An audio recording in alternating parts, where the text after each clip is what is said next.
assunto é com Murilo Rocha. 9h57, bom dia, Murilo. Bom dia, Sinine, bom dia, Luciana, bom dia, ouvintes da Band News. Agora acabou, tá, gente? Eu prometo também que vou parar de ficar falando de Copasa, porque eu acho que ninguém aguenta também, né? Mas a gente tinha que falar, obrigação nossa jornalística, comentar, noticiar. E por um tempinho ainda nós vamos falar um pouco desse rescaldo, mas agora acabou, como dizem, Inês é morta. A privatização da Copasa foi aprovada em segundo turno na Assembleia, como a gente ouviu na reportagem aí no começo do jornal, reportagem do nosso repórter Eliseu Júnior, trazendo os detalhes, escutando inclusive o líder da maioria, o deputado Cássio Soares, e ele fala, dá a versão dele porque o projeto da Copasa foi aprovado. Nas palavras dele, foi para ajudar esse acordo, arrecadar dinheiro para esse acordo do Propag, do pagamento da dívida do Estado, né? Com todo respeito ao deputado Cássio Soares, que me merece, mas a gente sabe, deputado, esse argumento já foi por terra há muito tempo, né? Está escancarado, não tem nada a ver com o Propag. Havia-se uma vontade de privatizar a Copasa, há fundos de investimentos interessados em comprar a Copasa, o governo tinha essa vontade, desde sempre o governo Zema tem esse projeto privatista, nunca escondeu, e agora conseguiu, achou um argumento no começo, que era o Propag, mas que no correr do processo, de maio até agora, se mostrou uma grande falácia. Na verdade, era o projeto de vender a Copasa por acreditar que ela, de forma privada, vai atuar melhor que de forma estatal. É isso, né? E esse é o argumento dos 53 deputados que votaram ontem a favor. Alguns têm nem argumento, alguns têm nada na cabeça. Votaram porque mandaram votar. Nem sabe se perguntar o que estava votando, mas votam, né? Vários deputados votam assim, meio por manada, né? Não discutiram nada, não tem a menor ideia do que vai acontecer com a Copasa, não está preocupado se vai pagar água mais cara ou mais barata, se a água vai chegar lá em Manga, no norte de Minas, ou se vai chegar, lá no Jequitinhonha, na região oeste. Eles não estão interessados. Eles votam porque o governo mandou votar. Mas alguns deputados têm plena consciência do que estavam fazendo, mas também não precisam usar mais esse argumento de Propag. A gente sabe que isso não é uma verdade. Se o governo quisesse realmente o Propag, botaria a questão da Codenge, Codemig e Codenge, teria resolvido, aí venderia por um valor que já resolveria todo esse problema, né, da adesão ao Propag e do dinheiro para investimento também, que se alega que a Copasa vai entrar como um dinheiro necessário para investimento. A gente sabe que isso não é verdade. Vendeu porque acredita que o modelo de privatização que entregaram aí para esses fundos de investimentos que estão interessados em comprar a Copasa é melhor do que deixar na mão do Estado. Esse é o argumento, gente. Não tem que ficar dourando pílula, falando de Propag, isso é bobagem. Vendeu porque quis vender, porque acredita que vender é melhor do que deixar nas mãos do Estado. Os 18 ou 19, né, que votaram contra, pelo contrário, acreditam que é melhor que continue na mão do Estado como está, que tem muitos problemas a Copasa também, a gente sabe, né? Não é uma empresa que a gente fala, que excelência de trabalho. Não, você vai no interior, há muitas queixas contra a Copasa, mas ainda assim, esse grupo de parlamentares que votou contra acredita que é melhor ela ficar na mão do Estado, porque o Estado, em tese, tem obrigação de atender a população de forma igual, independentemente de onde você está, do seu poder aquisitivo. A obrigação da Copasa é levar água lá, em tese. Então, esse grupo de 19 parlamentares acredita que era melhor ficar na mão do Estado, mas foi derrotado. Foi um processo aí que começou em maio, como a gente escutou, e chegou ao fim agora, em dezembro.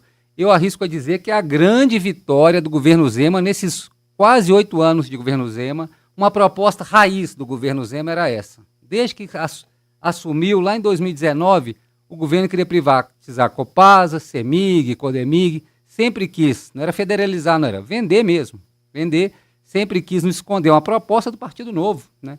O Partido Novo foi criado sobre essa égide, ele tem esse ideal, sempre teve e nunca escondeu. Eu acho isso legítimo. Quem votou no Novo, né, sabe disso. Então, acho que nesses 7 anos de governo Zema, eu acho que é a grande vitória do Zema, do ponto de vista de realizar algo que ele queria. Outras coisas foram acontecendo, né? Ao longo, acordo de Mariana, de Brumadinho foram firmados, que o governo fala que foi muito importante, né? E realmente salvou as finanças do Estado à custa de 2 tragédias, mas enfim, negociou, né?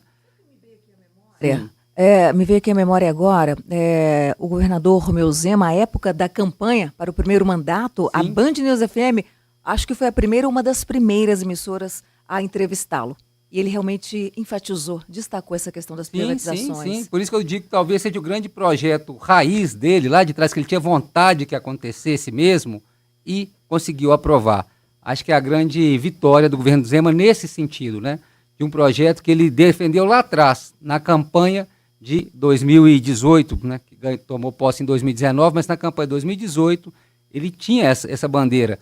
Várias outras conquistas que o governo conseguiu foram mais circunstanciais, de acordo ali com o contexto do momento. Agora, um projeto raiz que tirou lá da campanha e aprovou é esse, está aí, com a ajuda dos 53 parlamentares e com essa cascata, desculpem, balela de ajudar o pagamento de dívida do Estado. Isso aí, gente, vamos parar de falar, isso está ficando feio. Ninguém acredita mais, melhor. Pode falar, respeito os deputados, mas parem de misturar isso. Privatizou porque quis privatizar, porque acha que é melhor e que funciona assim. Agora, vamos ver, né? Tá lá, né? O eleitor costuma ter memória curta. Se der errado, talvez não vai lembrar desses parlamentares que votaram a favor. Mas, por via das dúvidas, nós da imprensa, que somos meio chatos mesmo, vamos sempre lembrar, né? Se der certo e se der errado. Acho que pode dar muito certo também. Às vezes a concessão vai ser bem feita e vai melhorar o serviço de água e saneamento do Estado, né? 853 cidades. A Copasa não atende hoje a todas, né? Algumas já municipalizaram o serviço, já privatizaram, enfim, já tem concessões, né, municipais, mas mais de 600 municípios ainda funcionam com a Copasa. Agora, uma preocupação também, e aí essa realmente, acho que o projeto, havia até uma emenda para alterar isso, é a questão do servidor, né, de quem está lá na Copasa, né, de quem trabalhou para estar lá, quem estudou para estar lá, e aí esse sujeito agora vai ter 18 meses, 1 ano e 6 meses de garantia de emprego, pós-privatização, né? Vai ter 1 ano e 6 meses, pode ser que seja realocado em outra instância e tal, mas acho difícil, né? Até entendimentos do STF, que concursados para algum setor de empresas que depois verão privatizadas, não podem ser realocadas em outro órgão com o cargo de servidor público, né, porque ele teria que prestar outro serviço público, a esse entendimento do STF. Então, é uma situação para... Imagina o sujeito lá na Copasa há 10, 15 anos, imaginava 20 anos, já planejou a aposentadoria dele, né? E aí, de repente, é atravessado por essa decisão da Assembleia Legislativa de Minas Gerais, por esse projeto do governo de Minas, governo Zema, aprovado por esses deputados, né? Interferem diretamente na vida desse cidadão que fez as contas na cabeça dele lá e calculou que ia aposentar ele na Copasa e tal, e foi atropelado por esse projeto que derrubou um referendo e depois decidiu privatizar a Copasa. E é importante falar dessa questão do referendo, porque todas as pesquisas que foram feitas mostraram que a população de Minas, a maioria escutada pelas pesquisas, inclusive levantamento do próprio site da Assembleia, fez uma enquete e a maioria esmagadora era contra o serviço de privatização, né? Mas, como eu disse, agora Inês é morta e vamos ver os detalhes que o governo vai fazer desse modelo de concessão. Acho que agora a atenção se volta para isso, porque o governo agora tem que estruturar para botar essa empresa no mercado, para ser vendida, né? E aí tem, igual a gente fala de concessão de estradas e tal, aquela coisa toda, agora a gente vai ver esse modelo de venda, né? O que o governo está prevendo, essa coisa toda. Mas o lance dos servidores, a oposição queria 5 anos de garantia, né? Pelo menos aos servidores, mas ficou apenas 1 ano e 6 meses, 18 meses. Batalhava-se ali por 60 meses, né? Dariam 5 anos. Acho que a ideia era que sobrevivesse a esse governo e ao outro, né? Pelo menos, né? Acho que a oposição já está fazendo até a conta de uma possível reeleição do vice-governador Marcelo Simões, querendo aí que tivesse estabilidade durante o fim desse governo e do outro futuro governo. Porque é isso, né? Independentemente de quem ganhar a próxima eleição, o compromisso de quem ganhar na outra eleição com esse pessoal da Copasa é zero.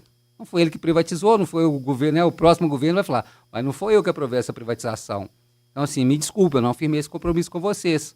Posso, a partir de hoje, meter o pé na bunda, né? Depois de 1 ano e 6 meses, posso dispensar vocês. Isso foi um compromisso lá atrás, daqueles deputados lá, daquele governador. Eu ganhei a eleição. Então, a ideia da Assembleia, da oposição, era dar essa blindagem por pelo menos 5 anos.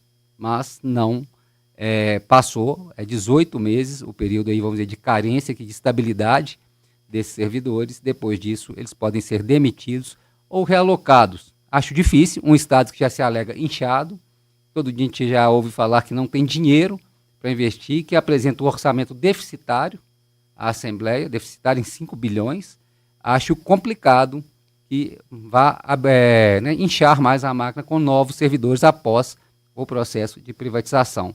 Esses são os detalhes que a gente vai acompanhar e ficar atento. Essas são as contradições desse projeto que foi aprovado depois de muito debate político e pouca discussão técnica mesmo sobre como fica a vida depois da privatização da Copasa. Como eu disse, pode até melhorar, né? Mas também pode piorar e muito. E a gente vai acompanhar. É isso. Sinine e Luciana. Murilo, queria fazer aqui uma